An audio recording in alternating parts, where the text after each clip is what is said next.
Olá, meninos e meninas, sejam muito bem-vindos a mais uma aula de ensino religioso. Aqui quem fala é a professora Tatiana. Pessoal, hoje nós vamos falar sobre crenças religiosas e princípios éticos, dando continuidade ao conteúdo referente ao 8º ano. Então, crenças religiosas, princípios éticos, como isso ocorre dentro da nossa sociedade, certo? Os valores, eles podem ser coletivos e podem ser individuais. Ou seja, existem valores que são adequados a toda uma sociedade. Mas existem alguns valores que são apenas pessoais, certo?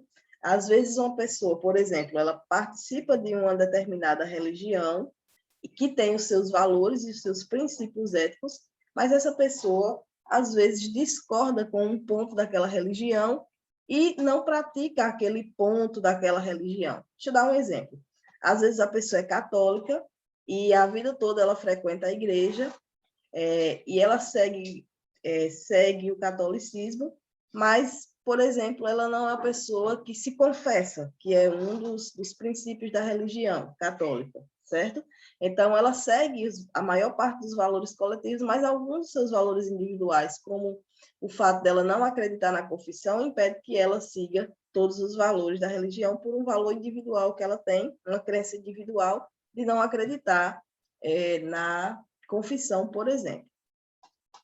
O contexto onde nós vivemos, ou seja, a nossa atual situação social, nossa atual situação de vida, influencia muito na nossa identidade, em quem nós somos. Ou seja, o lugar onde você vive, o bairro onde você vive, a escola onde você estuda, as pessoas que cercam você, elas vão influenciar de forma direta nos seus pensamentos e nas suas tomadas de decisões. Todos nós somos influenciados pelo lugar onde nós vivemos e pelas pessoas com quem convivemos.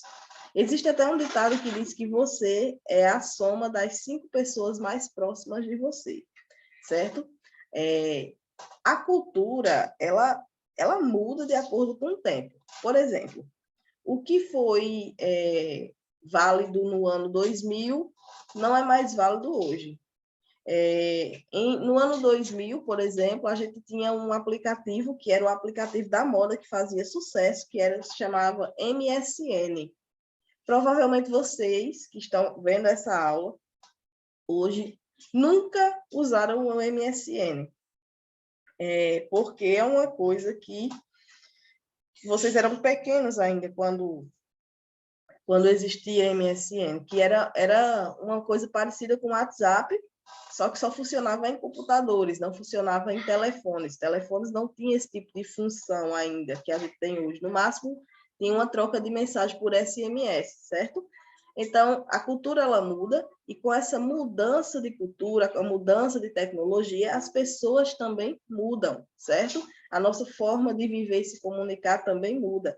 É totalmente diferente a nossa forma atual de nos comunicar da forma que existia há 20 anos atrás. Por exemplo, se há 20 anos atrás houvesse essa pandemia que nós estamos vivendo hoje, seria muito difícil vocês estar tendo esse tipo de aula. Por quê? Porque há 20 anos atrás o acesso à internet era totalmente diferente. Não existia internet no celular como vocês estão tendo aí agora, nesse momento, para assistir essa aula. Então, a sociedade era diferente e os princípios das pessoas eram diferentes dos nossos atuais, certo? Um exemplo que foi colocado no texto é a moda. E outro exemplo que eu dei é exatamente essa questão da tecnologia que influencia a nossa vida e que faz com que a gente se torne diferente das gerações anteriores, certo? Então, a moda é um exemplo desse tipo de mudança, um reflexo do contexto histórico e geográfico e pode atender a várias necessidades, desde a proteção contra o frio, o sol, até demarcações de classes sociais e papéis. Ou seja, você é capaz de identificar se uma pessoa é rica ou pobre só pela roupa dela, certo? As pessoas ricas se vestem de forma diferente de pessoas pobres. Existem papéis sociais que também podem ser identificados pela roupa da pessoa. Por exemplo, se você vê uma freira, você vai reconhecer a freira de longe, porque ela vai estar usando um hábito. Se você vê um padre, você vai reconhecer um padre de longe, se ele estiver usando a batina. Se você vê um uma muçulmana, você reconhece ela de longe, porque ela vai estar usando o véu. Então, os papéis sociais, muitas vezes, também são determinados pela vestimenta. Isso acontece desde as situações tribais. Os índios, por exemplo, os guerreiros, eles se pintavam de forma diferente dos outros índios. Que o cacique se vestia, se ornava ou se enfeitava de forma diferente dos outros índios, certo? Atualmente, existem roupas consideradas adequadas para determinadas ocasiões ou reservadas a algumas profissões ou ordens religiosas. Por exemplo, você não vai para um culto religioso de biquíni, certo? Ou de sunga. Você vai para um culto religioso com a roupa adequada àquele lugar. Então, tem esses questionamentos. Se você vai de biquíni para uma igreja, você está descumprindo ali um valor ético, um valor moral, porque aquela vestimenta ela não é adequada para aquele ambiente. Então, a palavra ética, ela vem lá da Grécia, certo? E ela traz reflexões acerca de como as pessoas se comportam em determinada situação. A ética ela pressupõe liberdade e responsabilidade, tá certo? Você, quando é uma pessoa ética, você tem liberdade para agir com ética ou não. Mas aí depende se você é ou não uma pessoa ética. A pessoa ética, ela sempre se pergunta, eu posso? Eu devo? Se você se perguntar, eu posso, nas situações da sua vida, você vai perceber que a gente pode tudo. Tudo que você quer fazer, certo ou errado, a gente pode. Mas nem tudo que a gente quer fazer, a gente deve. A gente só pode fazer algumas coisas que estão de acordo com as regras éticas da sociedade. A ética, ela trata de princípios e considera que o ser humano deve ser justo, certo? Então, eu posso fazer uma determinada coisa? Posso. Eu devo? Aí, o que é que você vai pensar quando você pensa eu devo? É justo? É justo para mim? É justo para as outras pessoas? Então, eu faço. Se não é justo, eu não devo fazer, porque também não é ético. O agir de forma ética, ele garante o bem e a satisfação do conjunto, e não a sua própria, certo? Sempre que você age de forma... Por exemplo, corrupção. Um político, ele pode ser corrupto? Pode. Ele deve? Não deve. Por quê? Porque na hora que o político é corrupto, ele está roubando dinheiro do povo, que deveria ser investido em saúde e educação para o bem próprio, só para ele. Então, ele deve fazer isso? Não, não deve. Se ele faz, é porque ele agiu fora da ética. Se ele não faz, é porque ele agiu com ética, certo?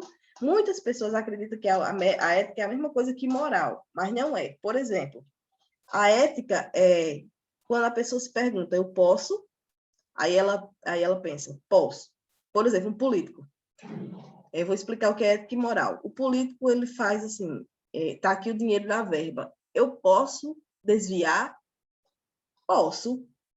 Eu devo desviar? Não devo. Mas se ele desviar, aí já vai cair numa questão moral, ou seja, ele não tem moral, a moral dele é ruim, certo? Ele já saiu da ética, que é saber o que é certo e errado, e fez. Então, a moral é muito mais relacionada à ação. Quando ele faz, ele está conduzindo a sua moral de uma boa maneira ou de uma maneira ruim, entendeu? Então, se ele sabe que pode, mas não deve, e ele faz, ele é uma pessoa que não tem uma boa moral. Se ele sabe que pode, não deve e não faz, ele é uma pessoa considerada dentro de um bom quadro de valores morais. Aqui agora tem um exercício para vocês responderem, e depois desse exercício eu vou entrar na sala para a gente poder debater um pouco sobre esse conteúdo. Tá bom, pessoal? Então, para vocês que são do Pedro Ramos, eu encontro vocês já no grupo. Para vocês que são do Luiz, eu encontro vocês daqui a pouco na sala do Google Meet.